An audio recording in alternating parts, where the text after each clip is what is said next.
listening to my children talk about their children, which would be my grandchildren, taking swim lessons and things like that, it made me think back about how I learned how to swim. My aunt had a pool, and so I went to her pool, and I remember putting my hands on the side of the pool and kicking my feet and just staying there kicking my feet. And then I pushed myself off and cupped my hands. I guess they call it dog paddling. I pushed myself away from the wall and attempted to dog paddle until I went under, and then I went back and to the side and kicked my feet again, and I just kept doing that over and over and over until I could finally get to the place where I could stay above the water dog paddling. My aunt had a rule in her pool because it was 3 feet on one end and 8 feet on the other.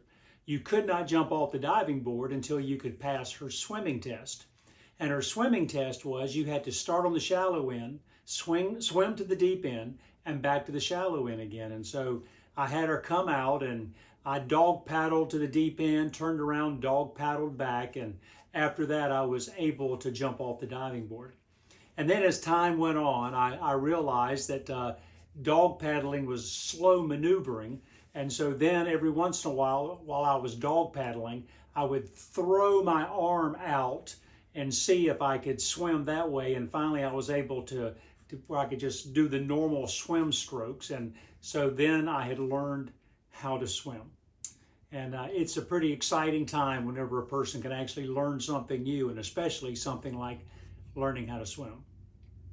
Well, my name is Richard Coleman. I'm the pastor at Shepherd Church of the Nazarene in Lexington, South Carolina, and it's great to spend just a few moments with you today. Been looking in Luke, and we're at the place in Luke where Jesus is out in a boat with his disciples. He chose to go from one shore to another. And during that short journey, Jesus fell asleep. I'm sure he was exhausted from all the teaching and all the things that he had been doing, and he just went to sleep.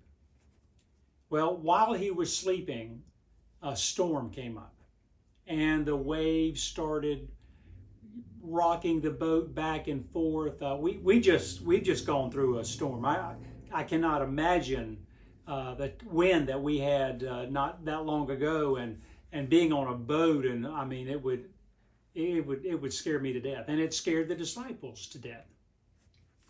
They didn't know what to do, and so they went to the one that they felt like would have an answer. They woke Jesus up, and they said, "You've got to do something. We're getting ready to drown." And Jesus just looked around, and he rebuked the winds, and he said, "Peace, be still." And everything just settled down. The disciples, they were amazed. And then Jesus looked at them and he said, "O you of little faith."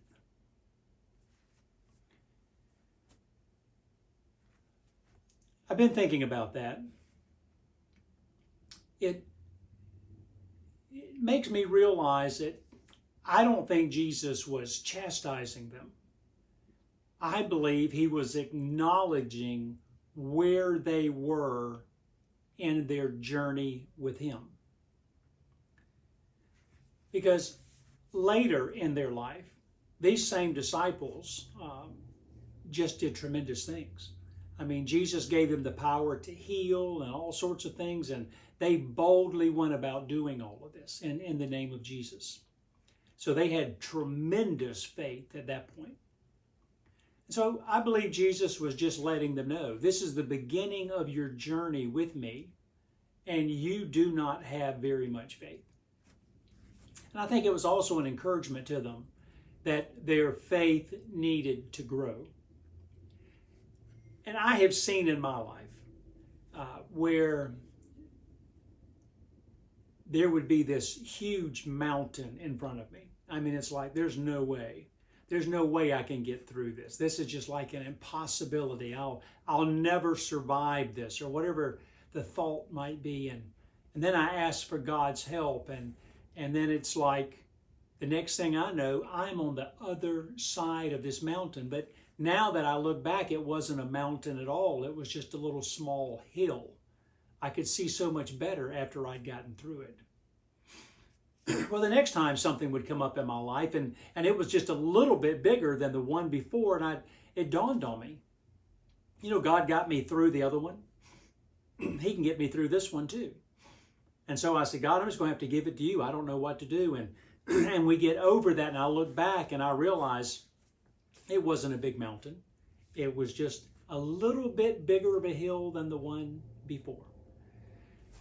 And so I realized that in my journey that my faith has increased because Jesus has been there each time in my life when something happened, and he was able to say, peace, be still. I didn't hear the verbal words like the disciples did, but I realized that Jesus was the one making it all happen. At another time, Jesus told his disciples, he said, if you have faith the size of a mustard seed, you could look at a physical mountain and say, move over there, and it would move.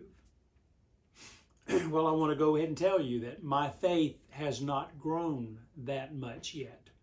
I could look at a physical mountain and I could say the words, but realistically, I do not think that God would move it because I asked him to. And the main reason is, I think, is because there would be absolutely no need to move a perfectly good mountain.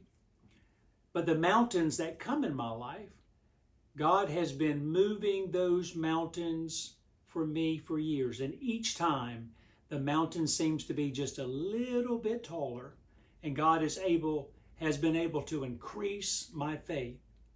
And I believe that's what he expected of the disciples. I believe that's what he expects of me and you, is to trust him for everyday issues that come up in our lives. Well, may the Lord bless you and keep you. May his face shine upon you. May you truly be able to give God all of your mountains this week. Thanks for taking the time and viewing today.